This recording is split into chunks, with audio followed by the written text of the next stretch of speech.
What's up? Welcome into your daily Buckeye Blitz for a late Wednesday. Not late. I mean, depends on what time you go to bed. If you go to bed at 7 o'clock, then yeah, this is late. If you go to bed at 2 a.m., this is early, actually. Anyway, this is December 3rd, 2025. This is your matchup preview. I have, this is going to be long. That's what she said. She said that because this is your preview for the Big Ten Championship game. Buckeyes, Hoosiers, undefeated versus undefeated for the Big Ten title. Number 1 versus number 2. But don't step in number 2 in Indianapolis. Will this be a, let's call it 50-50 crowd? I don't think this will be an Indiana-friendly crowd. I think it's going to be 50-50 at best for Indiana. Maybe more like 60-40 Buckeyes. Anyway, as far as the crowd goes. What do we got here? We're playing for the CFP number 1 seed. And probably a Heisman Trophy for Julian Sayin. Indiana's not a cute little story anymore. They're legit. They proved against Oregon and again at Iowa. They're the most complete team the Buckeyes will have faced all season. Better than the Cheaters, obviously. Better than Texas, clearly.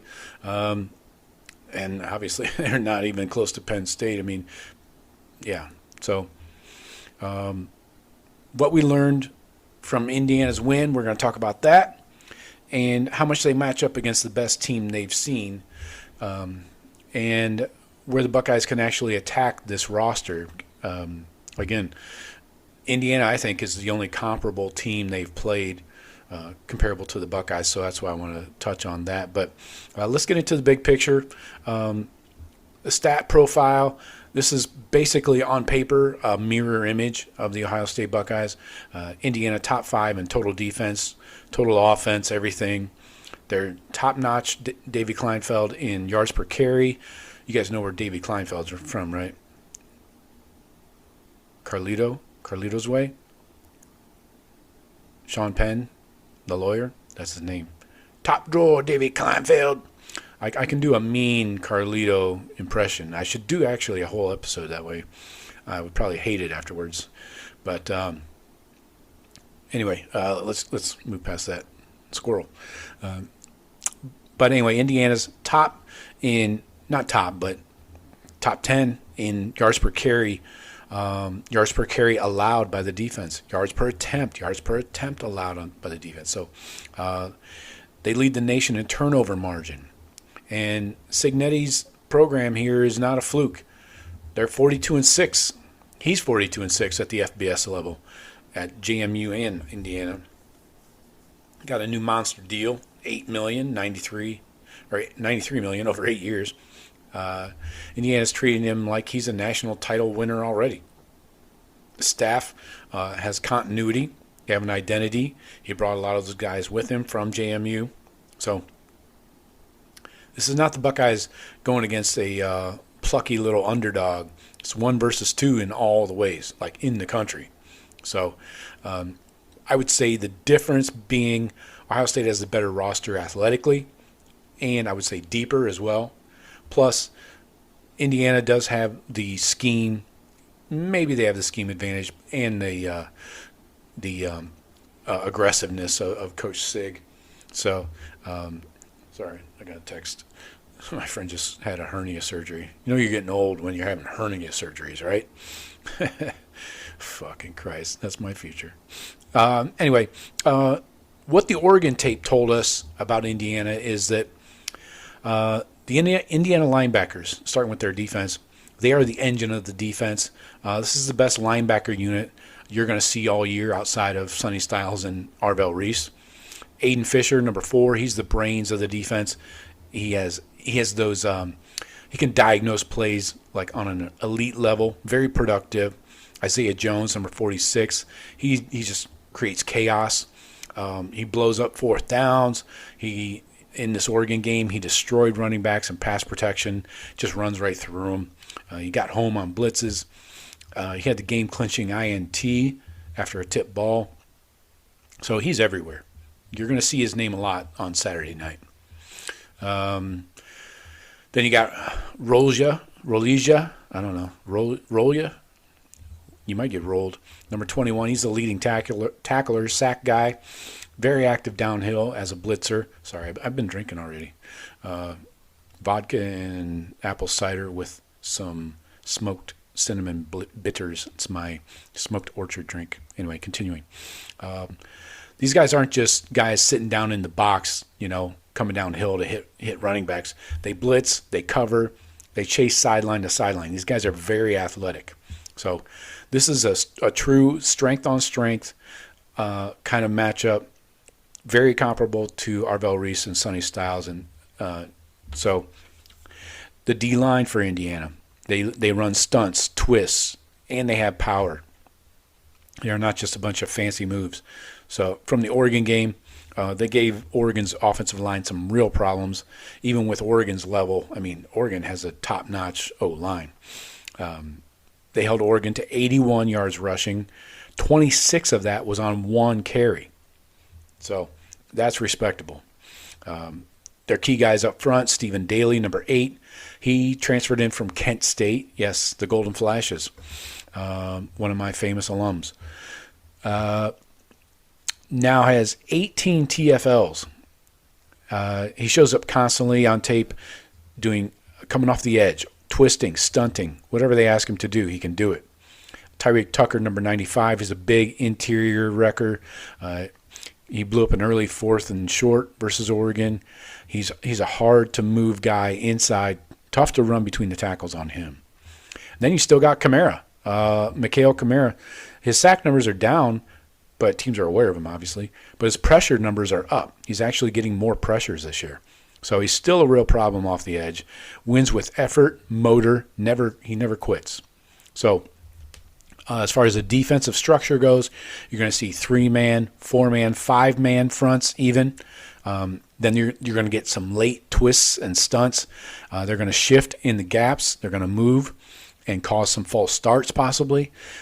So Oregon had 4 or 5 false starts just from late movement and the noise.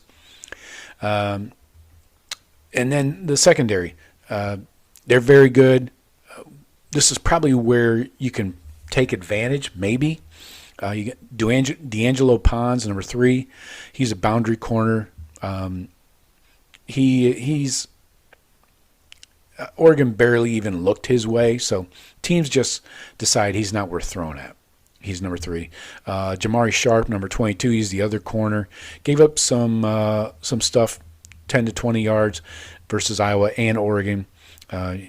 He probably should have had a PI there, but if there's a corner you're going to target with, Carnell Tate, Jeremiah Smith, it's this guy, Jamari Sharp, 22. Safeties, Lewis Moore, rangy. He's great in run support, comes up downhill. Amari Farrell, number 1. He can be manipulated. You can work him. The quarterback can move him with your eyes. Oregon burned him on tempo and quick game. Got out of position on a long touchdown and another 2-minute drill pass. The big takeaway is it's a top 15 pass defense that lives on taking the ball away. They might not get stops all the time, but they will take the ball. So if you get them in tempo, stress their defense, and force safeties and corner matchups against your receivers that you want, you can get some explosive plays on these guys. So now let's flip it over and talk Indiana offense versus Oregon. Fernando Mendoza was 20 of 31 against the Ducks, 215 yards, a touchdown, a pick. He had a long of 29. Lots of RPOs, screens, back shoulder fades. So this is what they're going to try and run against us. He's a good enough athlete to hurt you with a QB draw, a scramble, and he'll run it in the red zone. But when he's pressured, he'll drift and throw off his back foot, so his mechanics go wrong. And he'll float one occasionally. That's how Oregon got the pick 6. So he can get gotten to. Do you want to contain him or do you want to bring heat on him? That's the question, looking at it from Matt Patricia's point of view. The wide receivers, Elijah Sarratt, he had 8 catches for 121 and a touchdown, 13 targets against Oregon. He's your alpha. He's their version of Jeremiah Smith, I'd say. He's the back shoulder fade monster. That's what he goes to. Omar Cooper, he's the chain mover in the slot. He had 7 catches for 58. Not huge yards but per catch, but always on schedule. He's converting those third downs. That's where they look. The bullfighter Mendoza looks for Cooper on those third downs to convert. The running game against Oregon, they just had 111 yards. A long run for them was 14 yards, and Oregon's interior D-line pushed their right guard and right tackle around, especially Bray Lynch, the right guard. He got walked back right into Mendoza for a sack. Khalil Benson, the right tackle, got beat off a speed rush on the edge multiple times. So those are things the Buckeyes can think about when we're lining up. The right side is exactly where you want Caden McDonald, Edric Houston, Kenyatta Jackson, Caden Curry to attack that right side of the O-line. Special teams, they're solid. I mean, really good. Their kicker is 13 for 13 inside of 46. Then their other kicker, Frankie, he drilled a 58-yarder versus Oregon. So he's going to be your long kicking guy. This is indoors, so I wouldn't be surprised if they try some long kicks. Their punter, around 40 yards a punt, same as the Buckeyes. Not great. They do come after block. They go after the block punts. They will try and get one. They nearly blocked one against Oregon, and they did block one against Iowa.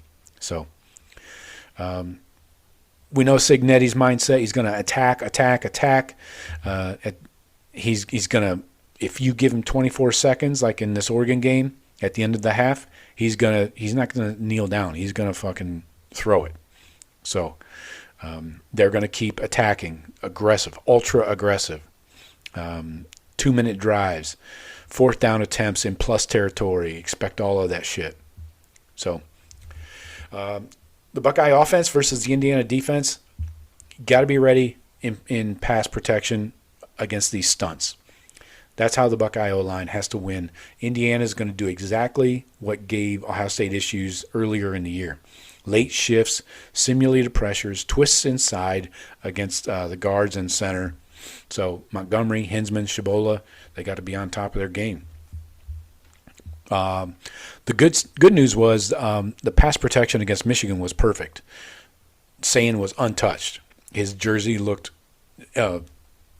just perfect, unstained, just pristine. So the best of the season, no sacks, no pressures. And Sayin against the Blitz was 8 of 11 for 112 and a touchdown against the Cheaters. So that's the good point. They gotta ID these guys early on. The O-line does. Stay on cadence. Don't flinch at late movement because they're gonna shift that D line. Do not move. You got to hold your water, stay focused. So I don't know if noise is going to be an issue or not. We'll see. I doubt it. So I don't expect any communication issues where we have to go to a silent count. So the run game versus Indiana's front six, they held Oregon. Indiana did to 81 yards, 3 red zone trips with 0 touchdowns. The Buckeyes can't afford that.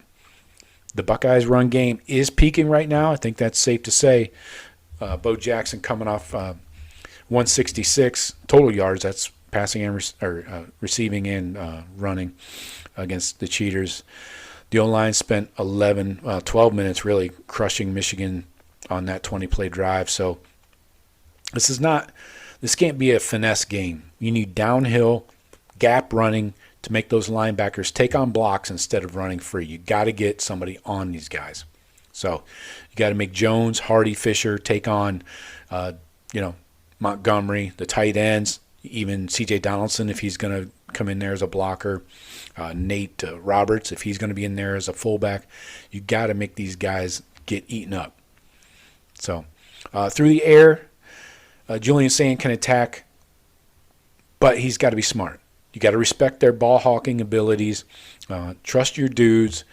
The matchups, Jamari Sharp will probably be the best spot to work on in intermediate routes, curls, digs.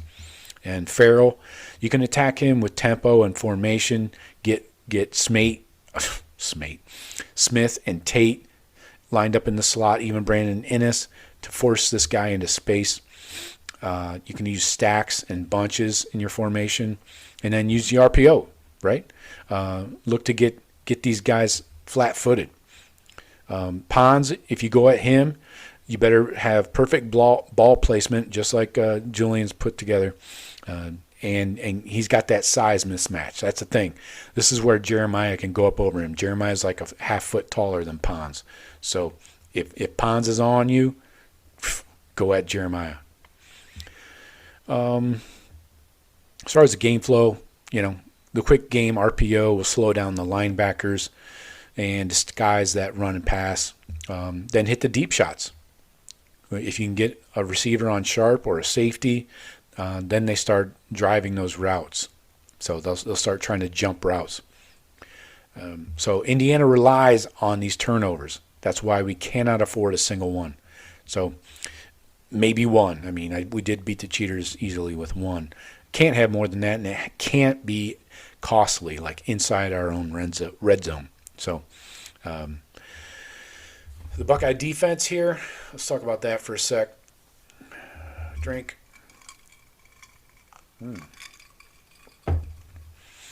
Buckeye defense versus the Indiana offense.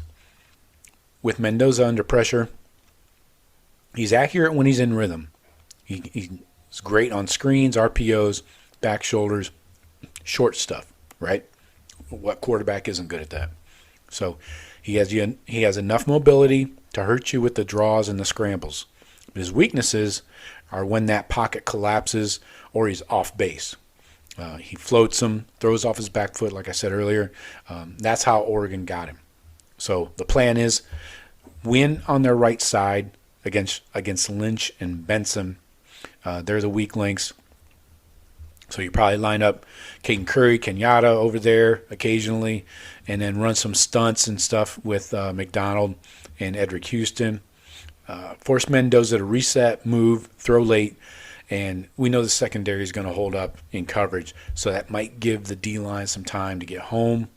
That's where you get your picks if you can. And then the secondary going up against Sarratt and Cooper. So with Sarratt, again, he's the back shoulder guy, strong hands, big red zone threat. So IGB, Jermaine, they gotta be tight and physical in coverage, but not too tight, because these guys will try and get those PIs on you. Cooper, your third down specialist, he'll get those 8 to 9 yard catches to extend drives and keep them on schedule. So whoever's on him, probably Lorenzo Styles Jr., you cannot allow this guy to get open. You got to stay on him like glue. So, and you definitely can't let a short pass play turn into a big play. So, on the receivers, just expect a ton of option routes, choice stuff, screens to get them easy yards. They're going to take the easy 5 if they can get it. So you got to tackle them, take them to the ground. Again, you got to get these guys in third and long. Make them keep converting those. Against the run game on early downs, the Indiana backs, Hemby, Black, and Martin, they all run hard. They're all about 5.5 to 6.5 yards per carry. So all three have put film out of running through safeties and falling forward. They do not go down in the backfield.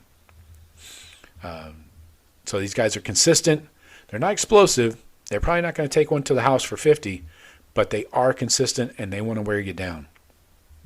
So for the Buckeye defense, trust your front four and the linebackers to win those first and second downs. Everybody, the D tackles, McDonald, Malone, Houston, along with Jackson and Curry on the edges. This is a good but not great O-line. This is not even a Michigan-level O-line, if that makes you feel better. So force them into 2nd and 8, 3rd and longs, and make Mendoza beat you from the pocket, right? Make him be, a quarterback. So red zone, situational stuff. Against Oregon, Indiana had 3 red zone trips, 0 touchdowns, all field goals. The Buckeyes, number 1 red zone defense in the country. So if you keep everything in front of you, make them earn it in the red zone, you can live with some yardage between the 20s. So hold them to 3s instead of 7s, a la the Michigan game. And then I feel really good about our offense putting up some touchdowns on these guys. So, yeah. We know it's about the Heisman, Mendoza versus Sayin.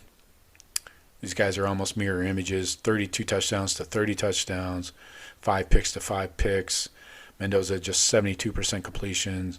Sayin almost 79%. So, but the voters have to wait until after the game to vote.